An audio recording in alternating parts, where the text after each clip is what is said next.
네, 안녕하세요. 반갑습니다. 11월 12일 NBA 분석 방송 시작해 보도록 하겠습니다. 자, 일단 오늘도 저희 방송 쳐주신 모든 형님들 다들 감사드리고요. 자, 유튜브로 보시는 분들은 시작하기 전에 아직까지 뭐 구독이라든지 좋아요 안 하셨다 하신다면은 한 번씩만 눌러주시면 감사드리도록 하겠습니다. 자, 그리고 이제 유튜브도 멤버십이 오픈이 되어 있어요. 그래서 전체 경기에 대한 분석표라든지 아니면 주목할 만한 탑4에 대한 경기들 체크해보고 싶다라고 하시는 분들이 계시다라고 하신다면은 커뮤니티 확인하셔서 최근 흐름 확인하시고 많은 관심 또 참여까지 가입까지 해주시면 감사드리도록 하겠습니다. 내일 NBA는 총 12가지 경기들 중에 9가지 경기 멘트를 분석을 준비해 왔고요. 자기 분석과 저의 분석을 한번 맞춰보시면은 뭐 좋은 결과가 있지 않을까라는 생각이 듭니다. 참고해 주시면 될 것 같고요. 한번 빠르게 분석 멘트 시작해 보도록 하겠습니다. 자, 첫 번째 경기는 샬럿과 미러키 경기 먼저 살펴볼게요. 샬럿, 미러키. 자, 이 매치업은 이제 미러키에 대한 선호도가 조금 높을 것 같아요. 미러키에 대한 선호도가 높을 것 같은 경기이고, 왜냐면 지금 양 팀의 순수 체급이라든지, 뭐 이제 경기력 자체가 미러키의 우세를 보시는 분들이 아마 많을 것 같거든요. 그리고 샬럿은 지금 누가 빠지냐면은 라멜로 볼이 빠집니다. 라멜로 볼이 빠지고 내일 섹스턴이 GTD에 걸려있는 상황인데, 일단 이번 시즌 샬럿의 주요 공격 옵션 자체가 이제 핸들러 기반으로 가져가면서 윙 자원들이 오프볼 움직임 가져가 주면서 뭐 스팟업 상황에서의 효율을 최대한 끌어올리는 모습을 많이 보여주고 있는 상황인데, 결국 이번 시즌의 샬럿은 이 핸들러가 정말 중요하거든요. 그래서 일단은 지금 라멜로 볼이 빠지는 것부터가 정말 많이 거슬리고요. 지금 섹스턴이 GTD에 걸려있는 상황인데, 만약에 섹스턴 빠진다? 그럼 이거 샬롯 그냥 절대 못 이긴다고 봅니다. 근데 이제 섹턴이 나올지 안 나올지는 체크해 봐야겠지만, 섹턴은 무조건 나와야 되기는 해요. 아마 나올 것 같기도 하고요. 자, 그리고 이제 반대로 원정팀 미러키 같은 경우에는 지금 야니스가 또 확정이 안 됐죠. 야니스가 확정이 안 된 상황이고, 뭐 무릎 상태가 안 좋다고 해요. 무릎 상태가 좀 안 좋다고 하는데, 뭐 무리시키지 않을 수도 있겠죠. 무리시키지 않을 수도 있는 상황이고, 지금 미러키 같은 경우에도 사실 최근에 득점에 대한 지원이 시즌 평균 대비했을 때 점점 줄어드는 추세를 최근에 보여주고 있는 상황이거든요. 그래서 시즌 평균 득점이 119.64득점인데 최근 5경기에서는 114.8득점까지 득점에 대한 지원 자체가 줄어들고 있는 추세에다가 이제 슈터들이 점점 야투율이 떨어지기 시작하고 있습니다. 그리고 뭐 사실 2점 라인 야투도 그렇고요. 뭐 자유투 라인 야투도 최근 5경기에서는 69% 나오고 있기 때문에 뭐 전체적인 슛감이 좀 떨어져 있다라고 보셔도 나쁘지 않을 것 같거든요. 특히나 미러키가 홈에서 가져가는 평균 득점이 124.7득점인데 원정에서 가져가는 평균 득점 자체가 113.6득점밖에 안 돼요. 평균 8.9%가 줄어드는 감소하는 추세를 보여주고 있고요. 종합해 보면은 공격에서의 강점보다는 약간 실점을 어느 팀이 덜 할 수 있을지, 샬럿이 주도하는 약간 다운 템포의 경기가 될 가능성이 높아 보이고, 233.5 기준 했을 때 저는 저득점에 대한 가능성이 좀 봐주고 싶거든요. 다만 이 샬롯의 섹선이 만약에 결장이 된다면 미러키의 승 아니면 마행 가능성이 더 좋아 보이고요. 현 시점에 이제 섹선이 정상 출전한다라고 한다면은 저득점에 대한 가능성 이렇게 말씀을 좀 드려보도록 하겠습니다. 그래서 요거는 라인업의 체크가 좀 필요하다라는 말씀을 전해드릴게요. 자, 233.5 기준 언더 가능성 말씀을 드려보고요. 만약에 이제 뭐 섹선이 출전한다라고 한다면 뭐 샬럿 플랜 쪽 나빠 보이지 않고, 출전 안 한다라고 한다면은 미러키 승 맞쪽 뭐 요런 가능성을 좀 말씀드려 볼게요.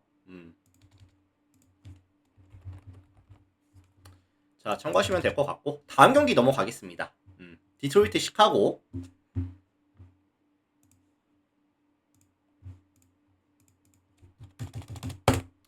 자, 일단 이 매치업은 최근의 흐름이 양팀이 좀 많이 다릅니다. 홈팀 디트로이트는 최근 몇 연승이죠? 8연승까지 장줄이 좀 길어지고 있어요. 반면에 시카고는 최근 5게임에서 1승 4패. 흐름이 좀 정말 반대죠. DT가 8연승, 시카고가 최근 5경기 20%의 승리 확률. 시카고는 지금 문제가 뭐냐면은 제가 뭐 몇 번 전 분석부터 말씀을 드렸었는데 사실 실점률이 계속해서 증가를 하고 있습니다. 실점률이 증가를 하고 있는 추세이고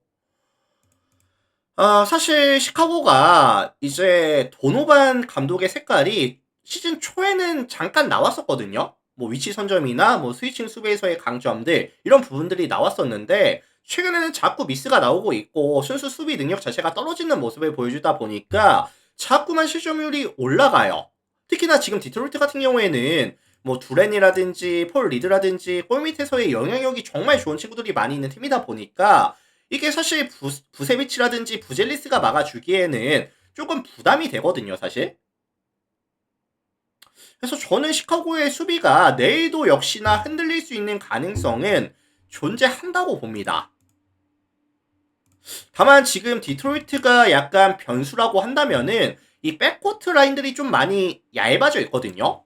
그래서 지금 커닝햄도 내일 나올지 안 나올지 모르는 상황에다가 뭐 아이비, 뭐 세서, 뭐 탐슨 이런 친구들이 지금 전부 다 빠져있는 구간이다 보니까 내일 결국에 커닝햄이 만약에 안 나온다라고 한다면은 이거 기본적으로 핸들링이라든지 포텐포님 추천 감사합니다. 공격 세팅 자체가 정말 답답해질 가능성이 있거든요. 그래서 요거는 커닝햄이 출전을 할지 안 할지가 정말로 많이 중요합니다. 커닝햄이 안 나오면은 연승 끊어질 수도 있다고 보거든요. 자, 반면에 원정팀 시카고는 지금 이런 수비에 대한 아쉬움이 있는 건 맞지만 뭐 공격은 나쁘지는 않아요. 뭐 2대1 게임에서 파생되는 외곽 슛이라든지 그 다음에 이번 시즌 경기당 평균 이제 39.94%의 3점 메이드 확률 리그 전체 4위 팀인데 디트도 사실 코너에서 가져가는 3점은 좀 오픈해주는 경우가 꽤나 많거든요. 그래서 순수 야투가 터지는 상황이 만들어질 수 있다고 한다면은 시카고는 3점 슛이 정말 큰 무기가 될 수도 있다 라는 말씀을 좀 드려보고 싶고요. 종합해 보면은 결국의 핵심은 뭐다? 커닝햄이 출전을 할지 출전을 안 할지 체크는 무조건 필요한 상황이고 커닝햄이 출전을 한다라고 한다면은 약간 화력전이 기반이 될 것 같아요. 다득점에 대한 가능성. 만약에 결장을 한다라고 한다면은 시카고의 플랜 아니면 역배에 대한 가능성을 말씀을 드려보고 싶거든요. 그래서 사실 오늘 당장 예측을 하기는 조금 무리가 있다. 커닝햄이 중요하다. 라는 말씀을 전해드려보도록 하겠습니다. 결국에 뭐 출전을 하면은 다득점에 대한 가능성을 좀 말씀드려보고 싶고 안 한다면은 뭐 시카고 플랜 역배 각 이렇게 말씀을 드려볼게요. 자, 다음 경기 넘어가겠습니다.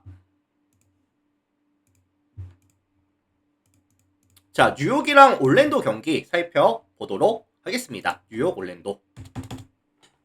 자, 홈팀 뉴욕이 지금 5연승까지 장줄 구간이 좀 길어집니다.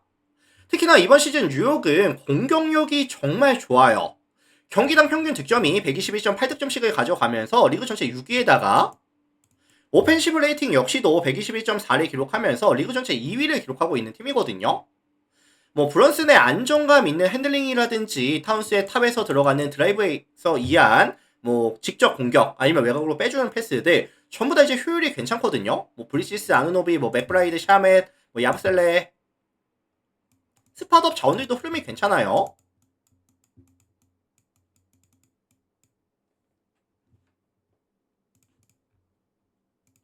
다만 조금 염려가 되는 부분이 뭐냐면은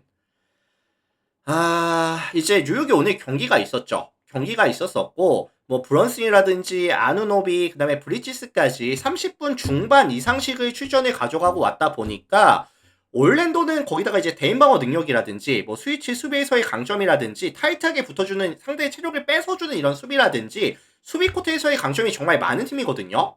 그래서 사실 저는 좀 불안한 게 뭐냐면은 뉴욕이 한 3쿼터 넘어가면서부터 약간 체력이 방전돼 빠질 이럴 가능성이 좀 있어 보여요.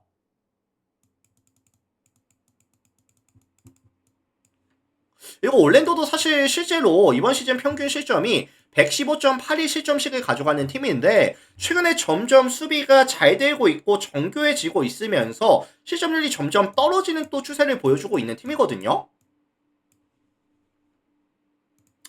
그래서 시즌 초반엔 약간 다득점으로 흘러가는 경기가 많았었는데 최근에 올랜도 경기를 보시면은 조금 득점이 많이 나오지 않는 이런 경기들이 꽤나 많아지고 있습니다. 최근에.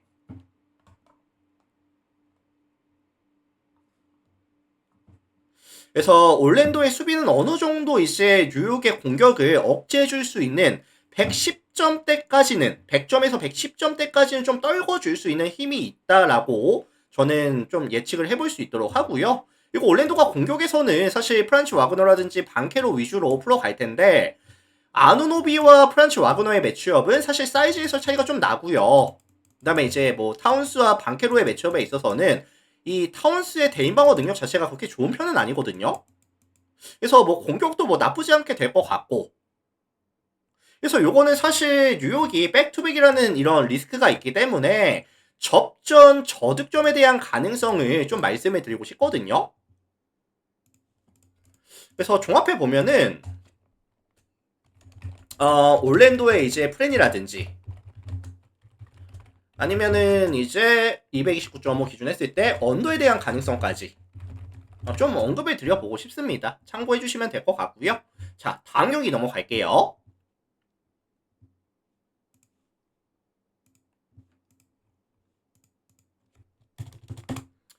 보선이랑 멤피스 경기 보겠습니다. 보선 멤피스.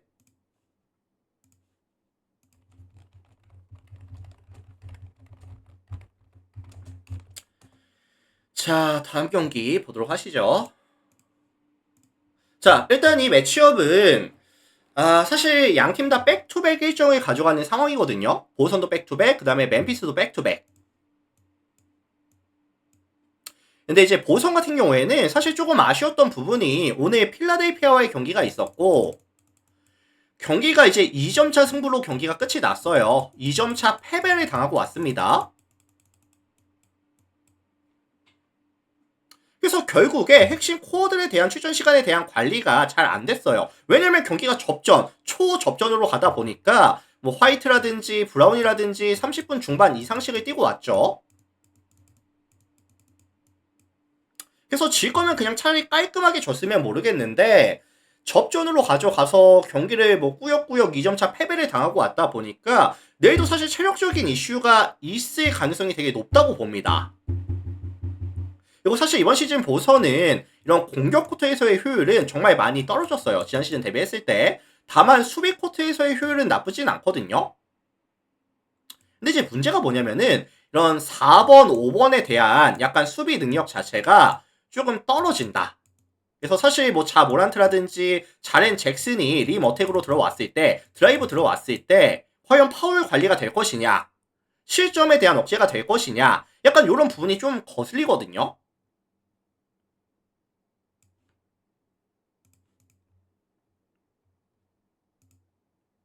그래서 사실 뭐 파울 관리도 잘 안 되고 있고 뭐 박스아웃도 잘 안 되고 있고 멤피스는 또 림 어택 계속해서 들어가면서 자유투 얻어내면서 세컨 찬스 잡아주면서 조금 쉽게 경기를 풀어갈 수 있는 최근에 안 좋은 흐름을 반등시킬 수 있는 경기가 될 수도 있겠다. 뭐 이런 생각이 좀 많이 들었습니다. 그래서 보선이 만약에 실점에 대한 억제가 안 되는 경기라고 한다면은 사실 지금 3점이 전혀 안 터지고 있는 상황에서 화력전으로 멤피스를 잡아주기에는 조금 난이도가 많이 있을 것 같아요. 더군다나 백투백 경기라고 한다면. 그래서 요거는 사실 접전 경기가 예상이 되긴 하거든요. 뭐 어느 팀이 이기든 간에 뭐 투포지션 안쪽 예상이 되고 있는 상황이고 근데 사실 백투백 보스턴보다는 멤피스가 가져가는 이제 6.5 프렌이라든지 아니면은 역배에 대한 가능성을 좀 언급을 드려보도록 하겠습니다. 참고하시면 될 것 같고요. 다음 경기 넘어갈게요.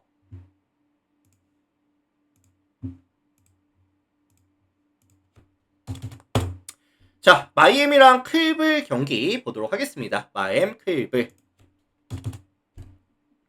자, 얘네는 지금 이틀 만에 리턴 매치 가져가거든요. 이틀 만에 리턴 매치 가져가는 상황이고, 이틀 전 결과는 양 팀이 연장까지 가서 마이애미가 2점차 승리 가져갔었죠. 그때 당시 이제 클리블랜드는 뭐 전부 다 나왔어요. 베스트 5 전부 다 나왔었고, 다만 순수 야투 감각이 많이 떨어지면서 마이애미에게 이제 리바운드 기회를 많이 줬었고, 제공권 확보해서 마이애미가 강점을 보여줬었고, 거기서 이제 파생이 되는 텐션 상황을 이용하면서 접전 승부 끌고 갔고, 결국에는 2점차 승리를 가져갔었거든요. 근데 내일 클블 같은 경우에는 지금 휴식을 되게 많이 부여를 합니다. 뭐 모블리라든지 미첼, 갈란드까지 지금 빠지기 때문에 순수 클리블랜드의 이런 팀 밸류 자체가 많이 떨어지거든요. 그리고 사실 뭐 론조볼 같은 경우에도 턴오버가 꽤나 많은 편이고, 메릴 같은 경우에는 지금 미첼이랑 비교했을 때 순수 야투 자체가 떨어질 수밖에 없거든요. 반대로 말씀을 드리면은 마이애미 입장에서는 뭐 턴오버 유발하고 뭐 이제 세컨 찬스 억제해주면서 텐션으로 바로 이동했을 때 경기력이 나쁘진 않을 것 같아요. 마이애미가 보여줄 수 있는 강점이 좀 부각이 된다, 올라온다 라는 느낌이 있기는 합니다. 그래서 사실 요거 마이애미 쪽으로 많이들 좀 봐주실 수도 있고, 마이애미에 대한 선호도가 높을 수는 있는 경기이기는 한데, 다만 좀 거슬리는 게 뭐냐면은 리턴 매치라는 점, 이 팀 안에 리턴 매치를 가져간다는 점. 이거 사실 마이애미는 지금 세트 오펜스에서의 효율은 정말 기대값이 너무 낮은 것도 맞긴 하거든요. 그래서 저는 오히려 이런 경기가 정말 어렵다라는 느낌이 많이 들기는 해요. 정말 어려운 것 같고, 뭐 굳이 뭐 봐야 된다라고 한다면은, 가능성을 말씀해 드려야 된다라고 한다면은 마이애미 일반 승리 정도? 부적관님 뭐 추천 핸디캡이나 어느 감사합니다. 건 좀 어려운 것 같아요. 그래서 이렇게만 말씀을 전해드릴 테니까 참고하시면 될 것 같습니다. 자, 5가지 경기 살펴봤고요. 4가지 경기 쭉 가볼게요.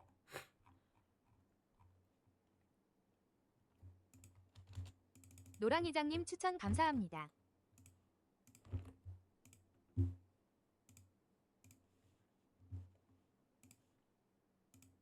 자, SSC711님 물 한 추천 잔만 할게요, 감사합니다. 형님들. 잠시만요.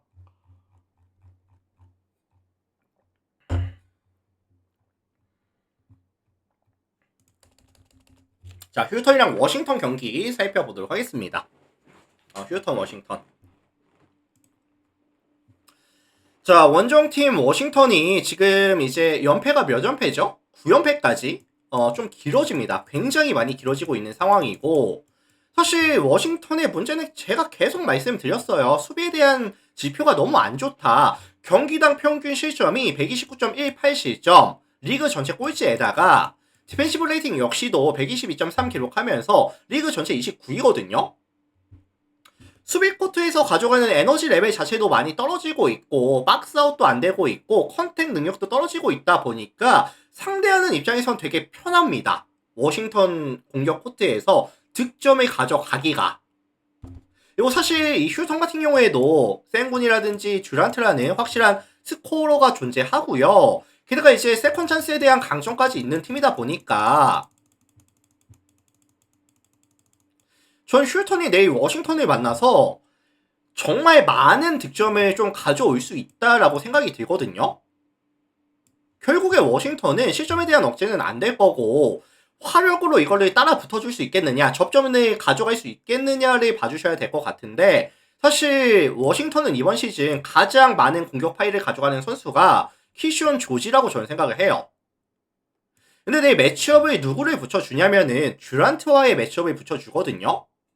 그래서 사실 듀란트가 아무리 이제 나이가 많고 에너지 레벨이 좀 떨어졌다 한들 클래스는 또 있는 선수다 보니까 수비도 워낙에 좋은 선수다 보니까 키슈온 조지의 약간 야투율 자체를 피드골 확률 자체를 떨궈 줄 수는 있다고 봐요. 뭐 완벽하게 막는 건 안 되겠죠. 떨궈 줄 수는 있다고 봅니다.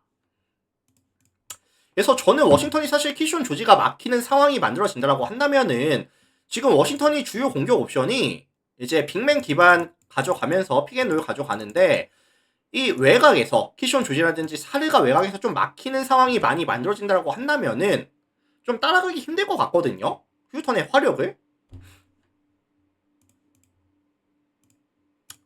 그래서 이거는 종합해 보면은 휴턴의 승리라든지 아니면 좀 일방적인 경기의 가능성을 말씀을 드려보고 싶은데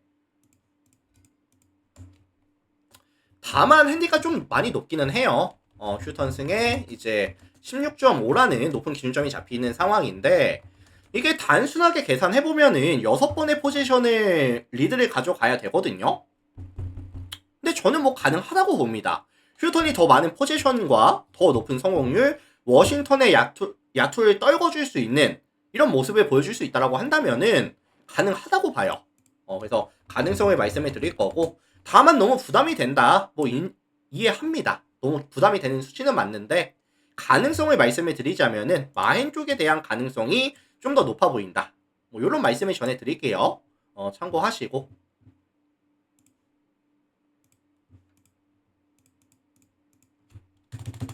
자, 다음 경기 보도록 하겠습니다. 포틀랜드랑 이제 뉴올리언즈 포틀랜드 경기 들어가 볼게요.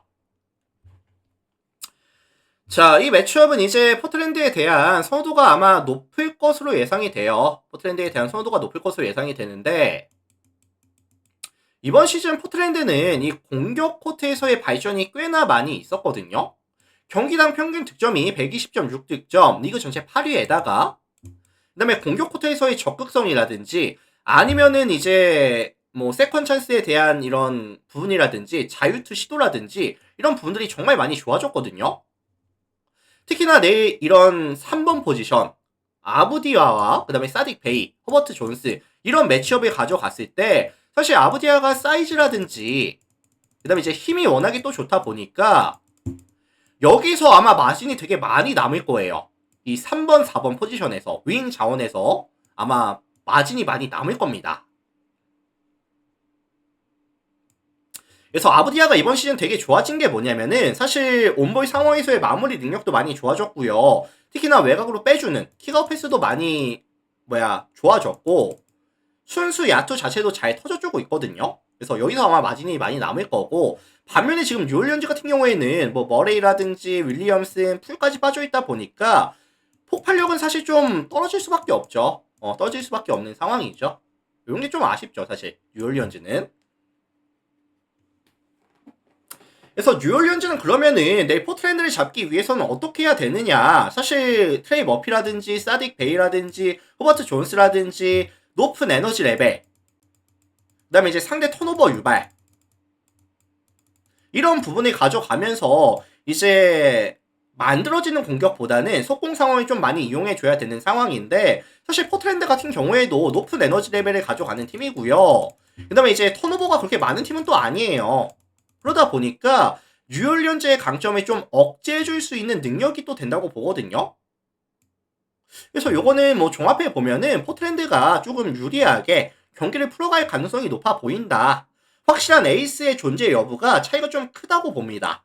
그래서 요거는 뭐 포틀승 아니면 7.5 마헨 아니면 저득점에 대한 가능성까지 같이 언급을 드려보도록 할게요.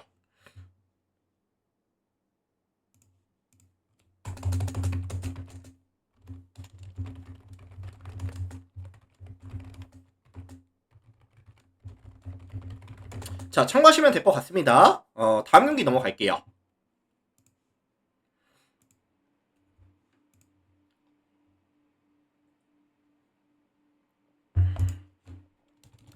자, 세난 골스 보도록 하겠습니다. 세난 골스. 자, 이 매치업도 이제 샌안토니오에 대한 선호도가 조금 높을 수 있는 경기라고 생각을 해요. 반면에 이제 골스 같은 경우에는 내일 백투백 경기에다가 원정에서 가져가는 경기이고 사실 골스의 주축 멤버들이 80년대생들이 많거든요. 그래서 뭐 커리라든지 버틀러라든지 뭐 좀 연배가 있는 선수들이 많다 보니까 이렇게 원정 백투백은 조금 많이 힘듭니다. 사실 많이 힘든 상황이고, 그리고 이제 셀랑 같은 경우에는 이번 시즌 홈에서 경기를 가져갔을 때는 이제 5번의 경기를 가져가면서 전부 다 승리를 가져왔거든요. 평균적으로 가져가는 이런 공격과 수비에서의 마진이 플러스 10.6 홈에서, 그래서 조금 여유 있는 승리를 가져오는 빈도수가 되게 많았습니다. 그래도 사실 골스와의 매치업이라고 한다면은 웬비를 막아줄 수 있는 자원이 보이지 않아요. 웬비의 높이를 억제해줄 수가 없을 거고, 웬비가 뭐 미드레인지라든지 외곽에서 쏘는 슛의 정확도가 나와준다라고 한다면은 골스 입장에서는 이거 막을 수가 없습니다. 막을 수가 없다고 보는 게 맞을 것 같고,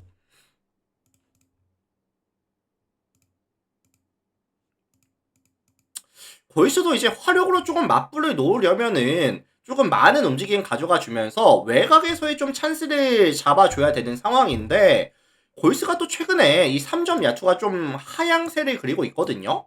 좀 떨어지는 추세를 보여주고 있는 데다가 원정에서 게임을 가져가는 리스크를 가져가는 상황에서 백투백이라는 또 일정을 가져가고 있다 보니까 아마 좀 3쿼터 중반 이후 3쿼터 후반 들어가면은 약간 슛이 좀 짧아질 수도 있어요. 야투율이 떨어질 수도 있습니다. 그래서 이런 건 좀 많이 불안하거든요. 그래서 순수하게 샌안토니의 화력을 골든스테이트가 따라 붙기에는 조금 힘든 경기가 되지 않을까. 백투백 원정에서는 힘든 경기가 될 가능성이 높아 보인다. 종합해보면은 요거는 이제 샌안 승이라든지 아니면 뭐 5.5 마인이라든지 아니면 이제 228점을 기준했을 때 언더에 대한 가능성까지 같이 말씀을 드려보도록 하겠습니다. 골스의 득점 기대값을 높게 설정해 주기가 조금 어려울 것 같아요. 참고하시면 될 것 같고.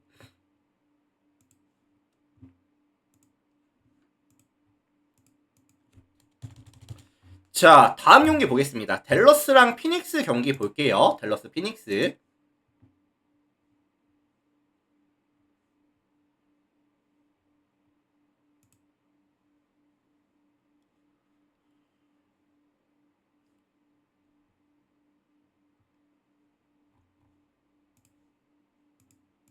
자, 이 매치업은 제가 타이틀을 어떻게 잡아줬냐면은 피닉스가 역배를 받는 상황에서 피닉스에 대한 선호도가 더 높을 수 있는 매치업이다 라고 좀 타이틀을 잡아줬었는데, 이번 시즌 피닉스가 경기력이 나쁘진 않습니다. 6승 5패 기록하면서 5할 이상을 지금 찍고 있거든요. 다만 피닉스가 이번 시즌 홈에서 가져가는 경기와 원정에서 가져가는 경기는 경기력의 차이는 분명히 있습니다. 원정에서 5번의 경기를 가져가는 동안에는 1승 4패, 승률이 20%밖에 나오지 않거든요. 홈에서 가져가는 평균 실점이 107.3실점인데 원정에서 가져가는 실점은 평균 124.2실점. 순수 16.9실점을 원정에서 더 가져가고 있는 상황이고 15.8%가 증가하는 수치를 보여주고 있다. 이런 부분은 사실 무시할 수는 없을 것 같기는 해요. 그리고 이제 댈러스 같은 경우에도 이제 페인트 존에서의 가져가는 득점이 굉장히 많은 팀이고, 이 마크 윌리엄스의 수비 능력을, 로이스 오닐의 수비 능력을 사실 저는 신뢰를 할 수 없다라고 생각을 하거든요. 그래서 뭐 워싱턴이라든지 쿠퍼 플래그라든지 러셀이 뭐 드라이브 들어간다든지 리버텍을 들어가 줬을 때 아마 피닉스는 꽤나 많은 자유투 헌납과 꽤나 높은 필드골 확률을 내어줄 가능성이 있다고 저는 봐요. 그리고 사실 피닉스가 이 최근에 슈팅 감각이 나쁘지는 않은데 원정에서는 사실 기대값 자체가 많이 떨어지는 것도 맞거든요. 그리고 댈러스가 생각보다 컨택 능력이 정말 좋습니다. 수비를 잘해요 이번 시즌. 그래서 과연 이 댈러스의 컨택 능력, 스위치 상황에서 버텨줄 수 있는 능력을 피닉스가 벗겨내면서 득점까지 가져가기가 조금 까다롭지 않을까라는 생각도 들고 있고, 원정에서 피닉스가 실점률이 너무 많이 증가한다는 이런 부분도 조금 거슬리고, 어쨌든 좀 피닉스가 쉽게 가져갈 수 있는 경기는 아니라고 봐요. 종합해 보면은 댈러스의 일반 승리 정도는 한번 가능성을 봐줄 수 있지 않을까라는 생각이 듭니다. 쿠루루님 추천 감사합니다. 자, 이렇게 좀 참고해 주시면 될 것 같습니다. 피닉스 승리에 대한, 댈러스 승리에 대한 가능성, 언급을 드려볼 수 있도록 하겠습니다. 참고하시고요. 자, 일단 오늘도 저의 방송 많이들 찾아주셔서 다들 감사드리고, 유튜브로 보시는 분들은 나가시기 전에 구독 한번, 좋아요 한 번씩만 좀 부탁을 드려보도록 하겠습니다. 구독, 좋아요 한 번씩 눌러주시고요. 이거 멤버십도 지금 오픈이 되어 있기 때문에 필요에 따라서 멤버십도 많은 관심, 또 참여까지 해주시면 감사드리도록 하겠습니다. 유튜브 형님들 마무리 지어볼게요. 오늘도 다들 고생 많으셨습니다.